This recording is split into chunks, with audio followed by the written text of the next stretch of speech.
is the horrifying steps that the singer took to dismember and then hide the body of his teenage girlfriend after they say he stabbed her to death last April. According to the document, which outlines evidence prosecutors plan to present, the singer-songwriter placed the teenager's body after killing her in a blue inflatable pool in his garage, and this was done to keep blood off the floor. And again, this is just an allegation, but it is very difficult to hear. The DA's office says he removed her limbs. He dismembered her with a chainsaw, one of two that he had ordered online. They also say he ordered a shovel, a cadaver bag, and other materials using a fake name, Victoria Mendez, and had them delivered to his Hollywood Hills home after the murder. They say he also ordered something called a burn cage. That's to burn evidence. The decomposed torso and head of 14-year-old Celeste Rivas Hernandez were found in September inside a cadaver bag in the trunk of the Tesla that belongs to Burke. A plastic garbage bag was under the cadaver bag with her arms and legs. The prosecutors say her ring and pinky finger on her left hand, one of those fingers tattooed with Burke's name, were missing, and prosecutors say they were amputated by the singer and have never been found. The Tesla was towed to an impound lot where workers noticed a bad odor and called police. The brief also outlines a possible motive for murder. According to prosecutors, the singer wanted to silence Celeste after. Damn. Now, this is crazy. This is crazy. I'm giving y'all an update on the case like I said that I would. I think that this man is cooked. This David guy, rock star pop artist, I believe that he is cooked allegedly based on this situation because he's going to go through the court hearing, right? You got to go through court. You got to give him the benefit of the doubt, which is a lot of doubt, which I don't think is going to be beneficial for him. As far as just how could you, this is what he did allegedly, right? He ordered something in an alias name.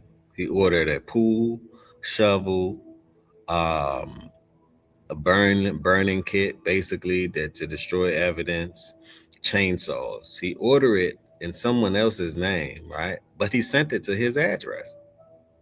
Huh? Like, does that even make sense? It wasn't well thought about. I'm not saying that I'm supporting his act because that's a heinous crime. That's something that I don't support. I will never support, especially you dating a teen and anything along that nature. Does that really make sense? Like, think about it. Does that really make sense? First of all, what are you doing dating a teen? That's the first thing. But I'm giving y'all an update. Let me know what y'all think about this. This was disgusting and gruesome to me, if you ask me. And may blessings go to Celeste Rivas' family, because at the end of the day, that was their daughter. That's their daughter.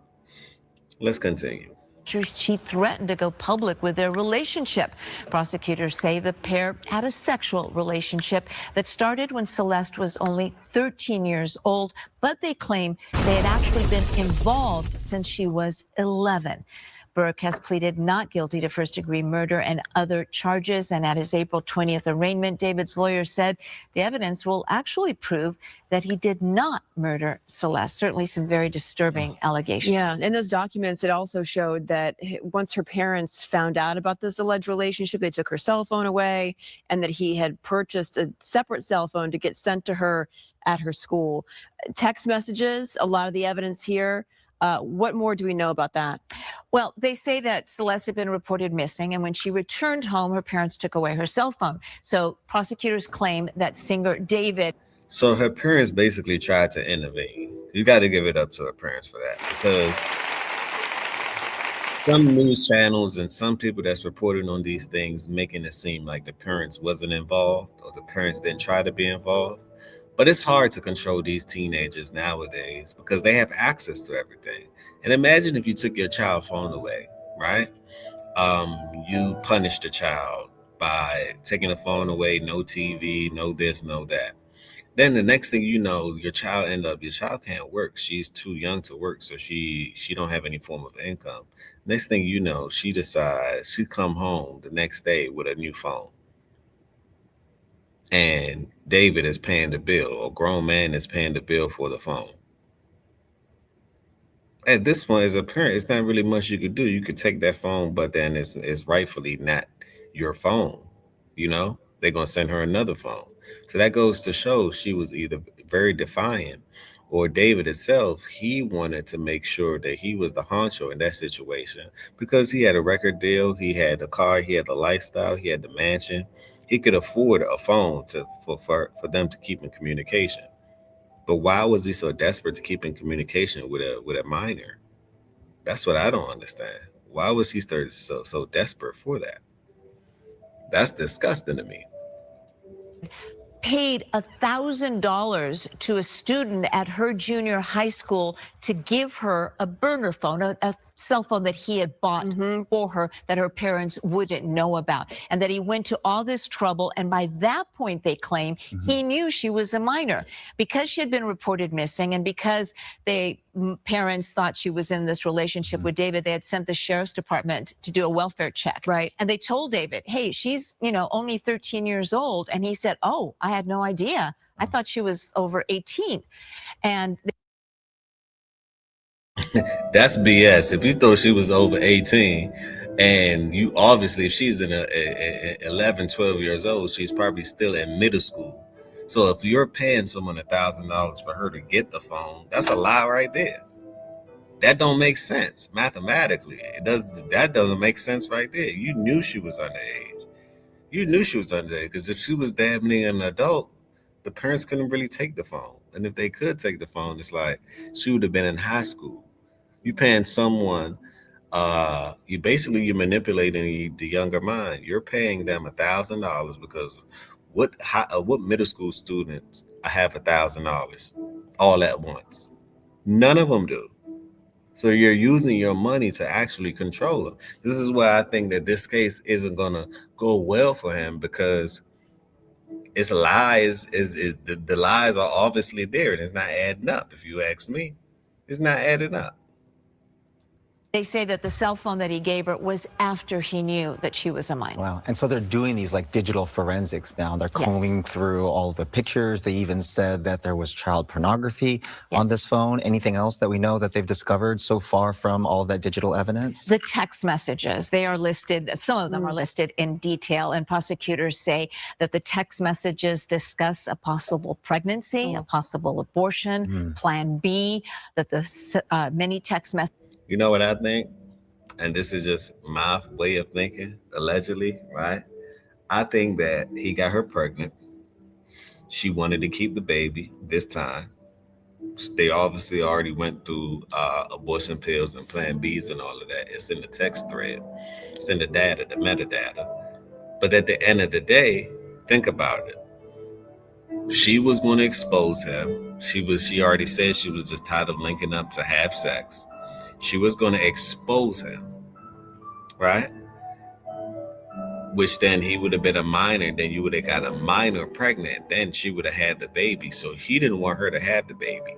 So at the end of the day, if they do an autopsy and she was actually pregnant, that's double homicide. That is a double homicide. Double homicide.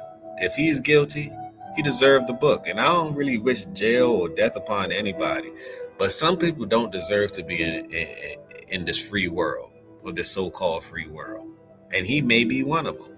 He may be one of them. Messages are sexual in nature. And perhaps more importantly, they allege that they had an entire argument via text message where Celeste threatened to discover their relationship, to make it public. That explains some of the charges too. That's, they say, is the motive for murder. Also, I'm curious, as elaborate as it was, all these steps that allegedly were taken to try to dispose of the body, like there are witnesses or other accomplices that might have also taken part in all of this. And so maybe this will come as they continue the investigation. The investigation is still very active. They're still looking for more evidence. And coming up later on Good Day LA, we'll talk a little bit about the Uber and the text messages that police say David sent to Celeste after she was already dead. All right. A lot. So basically, he tried to cover his tracks after he done already allegedly unalived her. After he done already unalived her, he decided to text the phone to say, "Hey, where are you? You probably already know where she is. You trying to cover your tracks in the midst of the moment." And this is how I know something's funny is going on. After you text her, if she was supposed to come over your house in XYZ, right? Or her parents called and you didn't hear from her in a while, right? You didn't hear from her in a long time. Wouldn't you be concerned if that's your girlfriend? Why wasn't you so concerned? Why didn't you call? Why wasn't you pressing the situation? That part. And that, to me, you showed your hand with that part. A lot of stuff. Yeah. And all of it is disturbing. AKA David Anthony Burke, caught on video. Gotcha.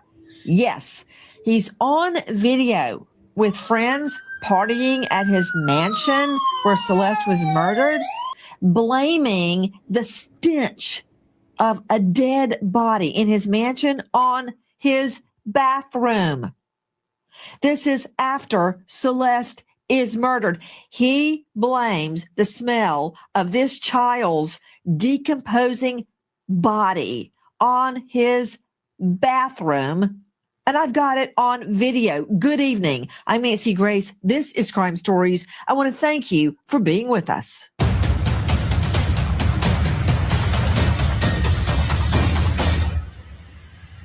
They met when she was 11, still having braces. He went himself to the school playground and pays another kid $1,000 to give Celeste Rivas a secret cell phone. This is the Tesla being moved from the rental house. Just when you say, well, I've seen it all, guess what? You haven't.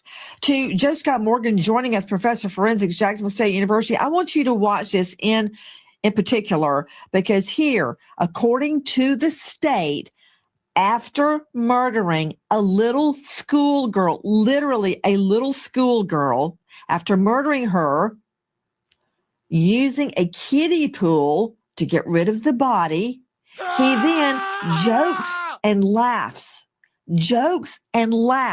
about the stench of decomposition, claiming, oh, yeah, I just took it in my bathroom. His words, not mine. I'm sure I'll get beeped out.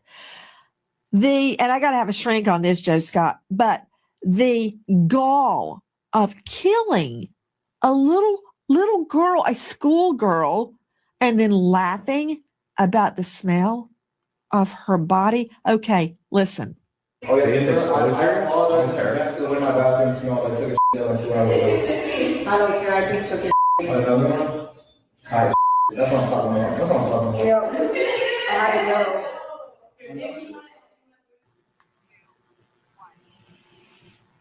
When I found that, Did y'all see the way that guy looked? Hold on. Did y'all the gall of killing Did y'all see the way how that guy looked in the house? Like, huh? What? Does that a even make sense? little girl, a Hold on. schoolgirl, Let's watch this. and then laughing about the smell of her body. Okay, listen. Oh, yeah, I apologize in advance for the way my bathroom smelled. I took a shit like 2 hours ago. I don't care, I just took a Another one? Tight That's what I'm talking about. That's what I'm talking about. I had to go.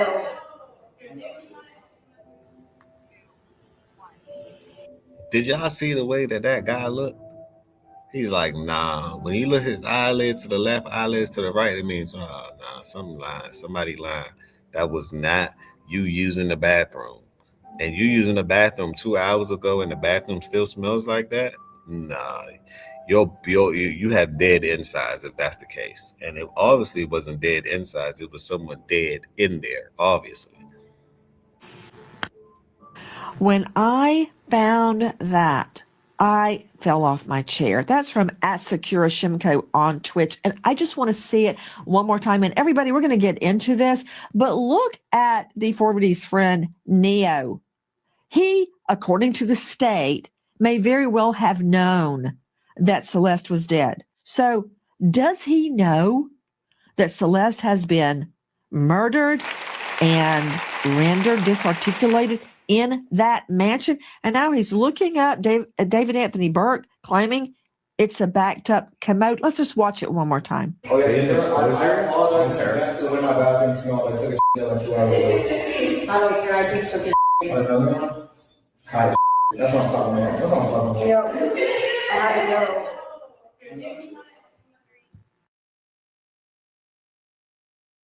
Yeah, he knew. The eyes don't lie. Your mouth may lie, which to me, David's mouth is definitely lying. But this man's eyes, you can look into his eyes and say, nah, he knows something. He was probably scared as hell. Like, if I say something, he might do something to me. If I say something, he may do something to me. So you could tell he's afraid. And you could tell he actually knows something. Leave your thoughts down below. Y'all think he knew something?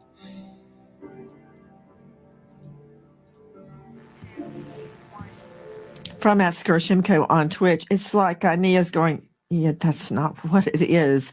Okay, Joe Scott, I haven't formally introduced you, but before I do that, reaction? People bang on nowadays about objectification. You want to know objectification? There it is. He's actually comparing this child's remains to human feces. Let that sink in just for a second. And she is literally there. This child, in multiple pieces in this vehicle out there. And he's drawing this comparison. He has ripped her apart, allegedly. And there she sits in this house. And he's having to explain the stench. Hell yeah, it stinks. This is human remains that are decomposing. A true child, a human being who is rotting inside of his rented domicile, Nancy. That's my reaction. To blame the smell of her decomposition that, according to prosecutors, he has caused on his bathroom. Okay, joining us, veteran defense attorney Eric Faddis, founder of the law offices of Eric Faddis, former felony prosecutor at ericfaddislaw.com. Okay, Eric Faddis, what's going to happen? What are you going to say when I play this in front of the jury? Just let it soak in. Let's watch it one more time. Oh, yeah, I apologize in advance for the way my bathroom smelled. I took a shit like 2 hours ago. I don't care. I just took a Another one? Hi, that's what I'm talking about. That's what I'm talking about. I had to go. It's disgusting. I mean, I try really hard. That's from @Sakura Shimko on Twitch, by the way. I try really hard not to think of my little girl in Celeste's shoes. But when I do, and I hear this, Eric Faddis, how are you going to get all the moms off the jury? Well, Nancy, we don't know the exact source of the smell. You got to look at when this video was taken, and can the prosecution really line that up with the location of Celeste Rivas' remains at that time? Were they outside, in a trunk outside of this house? If so, that would make it considerably less likely that this smell was coming from human remains and not from some other source. So it's certainly not a bombshell. By no means does this clip make the case a slam dunk. And on top of that, there are questions that remain in terms of exactly when and exactly where, what time, and what location these alleged acts occurred. And so this is not the smoking gun by any means. Okay, you know what, Joe Scott Morgan, let's address what he just said. If the body was still, if Celeste's body, a schoolgirl's body, was still in that home, that would explain the smell of decay. And it is overwhelming. Joe Scott Morgan, I've been on plenty of crime scenes, and I learned this little trick. Rookie cops have to get mentholatum under their nose. Oh, okay. And now I know why. So they don't smell what those people were smelling that were laughing and joking about it. Joe Scott, I've seen cops actually vomit the first time they go to a crime scene and smell a dead body. It's something you never forget.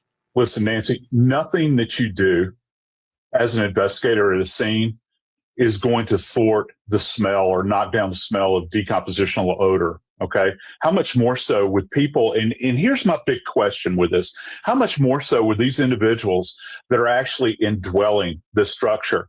How long had they smelled the smell and just ignored it? Are you telling me that these individuals that are occupying this space could be this ridiculously stupid that they believe that they're buying that this is a backed up toilet? Give me a break. I just don't buy it, because, you know, the thing about it, Nancy, is that the smell of human decomposition is so very unique. It is so assaulting. It is so insulting that this is literally indwelling the space. I've done thousands of decomposed bodies over